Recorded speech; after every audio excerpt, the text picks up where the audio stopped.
இது மகிமை நேரம். இயேசு கிறிஸ்துவின் இனிதான நாமத்தினாலே இந்த 5வது நாளிலும் கூட தேவன் நம்மை எதற்காக அழைத்திருக்கிறார் என்று சொல்லி நாம் தியானிக்க இருக்கின்றோம். நாம் ஒவ்வொரு நாட்களிலும் தேவன் பலவிதமான காரியங்களுக்காக நம்மை அழைத்திருக்கிறார் என்று சொல்லி நாம் தியானித்து வருகின்றோம். இந்த 5வது நாளில் கூட தேவன் நம்மை எதற்காக அழைத்திருக்கின்றார்? நல்ல போராட்டத்தை போராடி நித்திய ஜீவனை பற்றி கொள்ள அவர் நம்மை அழைத்திருக்கிறார். 1 தீமோத்தேயு 6ஆம் அதிகாரம் 12ஆம் வசனம் இவ்வாறு கூறுகின்றது: விசுவாசத்தின் நல்ல போராட்டத்தை போராடு, நித்திய ஜீவனை பற்றிக்கொள், அதற்காகவே நீ அழைக்கப்பட்டாய். விசுவாசத்தின் நல்ல போராட்டத்தை போராடும்படியாக நாம் யாவரும் அழைக்கப்பட்டிருக்கின்றோம். பவுல் கூறுகிறார், நித்திய ஜீவனை பெற்றுக் கொள்ளும்படி நாம் அழைக்கப்பட்டிருக்கிறோமா? இந்த நித்திய ஜீவன் என்பது என்ன? அழியாத ஒரு ஜீவன். அப்படி அழியாத ஜீவன் இருக்க முடியுமா? இந்த உலகத்தில் நம்ம கண்ணை மூடுறோம் இல்லையா, மரித்து போகிறோம், நம்முடைய ஜீவன் மடிந்து போகிறது. ஆனால் நாம் இங்க எந்த நிமிஷத்துல நம்ம கண்ணை மூடுறோமோ அதே நிமிஷத்துல நாம் பரலோகத்தில் நம்முடைய கண்களை நாம் என்ன செய்யறோம்? திறக்கிறோம். இந்த அனுபவம், இந்த சந்தோஷம், இந்த மகிழ்ச்சி வேற யாருக்கும் இருக்குமா? நிச்சயமா இருக்காது இல்லையா? நம்ம நித்திய ஜீவனோடு நாம் வாழ்ந்தோம் என்று சொன்னால், நம்ம இந்த உலகத்துல நம்முடைய சரீரம் மாத்திரம் சாகிறது, சரீரம் மாத்திரம் செத்து போது. ஆனால் நம்முடைய ஆத்தும கண்கள் எங்கே திறக்கப்படுகிறது? அந்த பரலோகத்திலே திறக்கப்படுகிறது. இந்த நித்திய ஜீவன் நமக்கு எப்படி கிடைக்கும்? இந்த உலகத்திலே வாழும் போதே நமக்கு அந்த நித்திய ஜீவன் கிடைக்குமா? அதை எப்படி நான் பற்றிக்கொள்வது? பவுல் சொல்றார், நித்திய ஜீவனை பற்றிக்கொள், அதற்காகத்தான் நீ எல்லாம் அழைக்கப்பட்டிருக்கிற அப்படின்னு சொல்லி பவுல் நம்ம பார்த்து சொல்றாரு.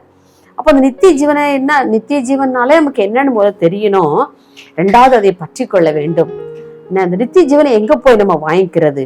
பாருங்க, நம்ம யோவான் 6ஆம் அதிகாரம் 54ஆம் வசனத்திலே வாசிக்கின்றோம்: என் மாம்சத்தை புசித்து என் இரத்தத்தை பானம் பண்ணுகிறவனுக்கு நித்திய ஜீவன் உண்டு. அவருடைய மாம்சத்தையும் அவருடைய இரத்தத்தையும் யார் யாரெல்லாம் புசிக்கிறார்களோ, பானம் பண்ணுகிறார்களோ அவர்களுக்கு நித்திய ஜீவன் உண்டு என்று சொல்லி வேதம் நமக்கு கற்றுக் கொடுக்கிறது. அவருடைய சரீரத்தையும் அவருடைய இரத்தத்தையும் நாம் முறையாக சரியான வழியிலே நம்மை நாமே நிதானித்து அறிந்து நம் பாவத்தை அறிக்கையிட்டு நாம் அந்த சரீரத்தையும் இரத்தத்தையும் உட்கொண்டால் மாத்திரமே அவர் நமக்கு நித்திய ஜீவனை தருகின்றார். நாம் பாவத்தோடு அந்த நம் சரீரத்தையும் இரத்தத்தையும் பெற்றுக்கொள்ளும் நிச்சயமாக நமக்கு அந்த நித்திய ஜீவன் கிடைப்பதே இல்லை. ஆனால் எவன் ஒருவன் தன்னைத்தானே உணர்ந்து அறிக்கையிட்டு தன்னுடைய சரீரத்தை ஒடுக்கி அந்த பரிசுத்தமான அந்த சரீரத்தையும் இரத்தத்தையும் பெற்றுக்கொள்ளுகிறானோ அவனுக்கு அந்த நித்திய ஜீவன் உண்டு. அந்த நித்திய ஜீவனை பற்றி கொள்ளத்தான் தேவன் நம்மை அழைத்திருக்கிறார் என்று சொல்லி பவுல் கூறுகின்றார். பவுல் தன்னுடைய வாழ்க்கையிலே எழுதும்போது எழுதுகின்றார், நல்ல போராட்டத்தை போராடினேன் என்று சொல்லி. அந்த நல்ல போராட்டத்தை போராடிதான் அந்த நித்திய ஜீவனை நாம் பெற்றுக்கொள்ள முடியும். அதை நாம் பற்றி கொண்டிருப்போம் என்று சொன்னா அதற்காகத்தான் தேவன் நம்மை அழைத்திருக்கிறார் என்கிற அவருடைய அழைப்பை நாம் புரிந்து கொள்ள முடியும். இந்த உலகத்துல 2 விதமான போராட்டங்கள் உண்டு. ஒன்று உலக பிரகாரமான போராட்டம், இன்னொன்னு ஆவிக்குரிய வாழ்க்கையிலே கிறிஸ்துவுக்காக போராடுகின்ற ஒரு போராட்டம். நாம இன்னைக்கு எதற்காக நாம் போராடி கொண்டிருக்கின்றோம்? உலகத்துக்காக, மாம்சத்துக்காக, அதன் இச்சைகளுக்காக நாம் போராடி கொண்டிருக்கின்றோமா? அல்லது நான் கிறிஸ்துவுக்காக நம்முடைய போராட்டம் இருக்கிறதா? எவ்வகையான போராட்டத்தை நாம் போராடி கொண்டிருக்கிறோம்? நம்மள அநேக பேரு இந்த உலகத்துக்காகத்தான் போராடுறோம் இல்லையா? காலையில ஒரு 6 மணிக்கு எழும்புனா அப்புறம் நைட்டு 10 மணி வரைக்கும் இந்த உலக பிரகாரமான ஓட்டம் இல்லையா?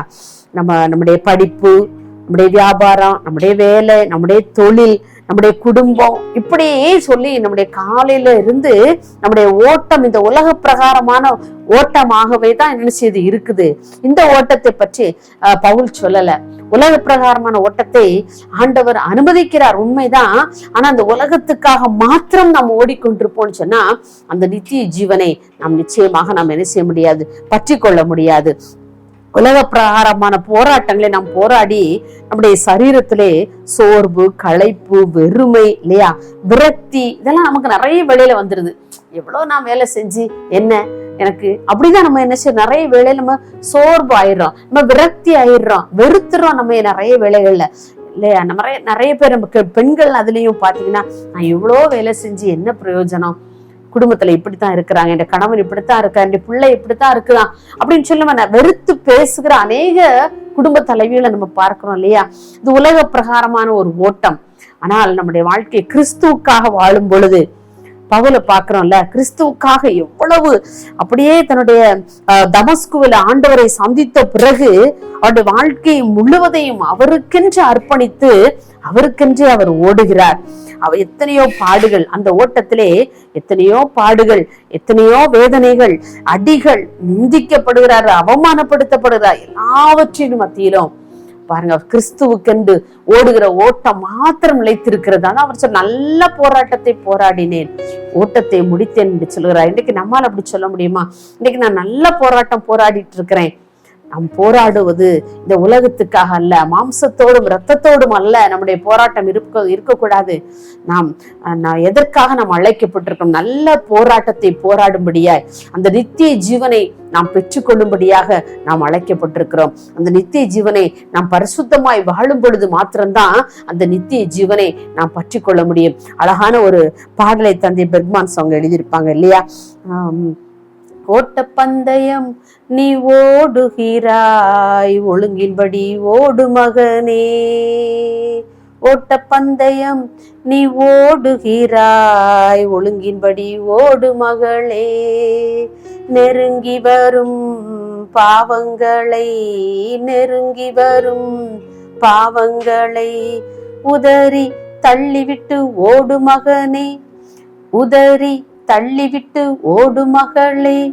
பாருங்க, ஓட்ட பந்தயம் நம்ம ஓடிக்கிட்டே இருக்கோம். ஒவ்வொரு நாளும் நமக்கு ஓட்ட பந்தயம் தான். உலக பிரகாரமான ஓட்டம், ஆவிக்குரிய ஓட்டம் எல்லாம் சேர்த்து நம்ம போட்டு என்ன செய்யிட்டு இருக்கோம்? ஓடிக்கிட்டே இருக்கிறோம். அநேக வெள்ளை ஓட்ட பந்தயங்களிலே நாம் சோர்ந்து போய் தளர்ந்து போய் நின்று விடுகிறோம். ஆனால் ஆவிக்குரிய ஓட்டமானது அப்படிப்பட்ட தளர்ந்து போகிற வாழ்க்கை அல்ல. அது ஆண்டவருக்குள்ளாக நல்ல போராட்டத்தை போராடும் பொழுது ஆண்டவர் நமக்கு பலனை கொடுக்கிறவராக இருக்கின்றார். அந்த நல்ல போராட்டத்திலே நாம் போராடும். நம்மை சுற்றி எத்தனை நெருங்கி பாவங்கள், சோதனைகள், வேதனைகள் எல்லாம் நம்ம சுற்றி நெருங்கி வந்தாலும் கூட நாம் அதையெல்லாம் உதறி தள்ளிவிட்டு அந்த நல்ல போராட்டத்தை போராடி அந்த நித்திய ஜீவனை பற்றி கொள்ளும்படியாய் தேவன் நம்மை அழைத்திருக்கிறார். நாம் அதற்கென்றமே ஒப்பு கொடுப்போமா? மகா இரக்கம் கிருபை நிறைந்த அன்புலே சாமி, இந்த அருமையான இந்த நாளின் காலை வேளைக்காக உமக்கு நாங்கள் நன்றி செலுத்துகிறப்பா. ஆண்டவரே, இந்த நாளில் கூட நாங்கள் நல்ல போராட்டத்தை போராடும்படியாய், நித்திய ஜீவனை பெற்றுக்கொள்ளும்படியாய் நீங்க எங்களை அழைத்திருக்கிறீங்க சுவாமி. அந்த அழைப்பிற்காக உமக்கு நாங்கள் நன்றி செலுத்துகிறோம் அப்பா. அநேக வேளைகளில் எங்களுடைய வாழ்க்கையிலே நாங்கள் போராடி எங்களுடைய வாழ்க்கையிலே சோர்வும் களைப்பும் ஆண்டவரே வெறுப்பும் ஆண்டவரே அடைந்த பிள்ளைகளாக நாங்கள் சோர்ந்து போய் ஆண்டவரே இந்த நிகழ்ச்சி ஒரு வேளை கேட்டுக்கொண்டிருக்கலாம்ப்பா. நீங்கள் பிள்ளைகளுக்கு ஏற்ற கிருபைகளை கொடுங்க ஆண்டவரே. சோர்ந்து போகிற வேலைகள் எல்லாம் சத்துவத்தை கொடுத்து நீங்க பிள்ளைகளை கை தூக்கி நிறுத்தும்படியா ஜெபிக்கிறேன். அப்படிப்பட்ட கிருபைகளை பிள்ளைகள் ஒவ்வொருவருக்கும் தந்து நீங்க பிள்ளைகளுடைய தனிப்பட்ட வாழ்க்கையிலும் குடும்ப வாழ்க்கையிலும் ஆசீர்வாதங்களை கட்டளையிடும்படியா ஜெபிக்கிறோம் ஐயா. அதற்காகவே நீங்க எங்களை அழைத்திருக்கிறீங்க ஆண்டவரே. எங்களை அழைத்தவர் நீர் உண்மை உள்ளவரப்பா. நீங்க அப்படியே எங்களுடைய காரியங்கள் எல்லாம் நிறைவேற்ற போறதற்காக உமக்கு நாங்கள் நன்றி செலுத்துறோம். உங்களுடைய ஆண்டவர் நீர் எங்களுக்கென்று வைத்திருக்கிற அந்த நித்திய ஜீவனை பெற்றுக்கொள்வதற்கு ஆண்டவரே நாங்கள் நல்ல போராட்டத்தை போராட கர்த்தரை அழைத்திருக்கிறீர் சாமி. அதற்காக உமக்கு நாங்கள் நன்றி செலுத்துகிறோம். அப்படியே எங்களை தாழ்த்தி உம்முடைய கரத்திலே கொடுக்கிறோம். இயேசுவின் நாமத்தில் பிதாவே, ஆமேன்.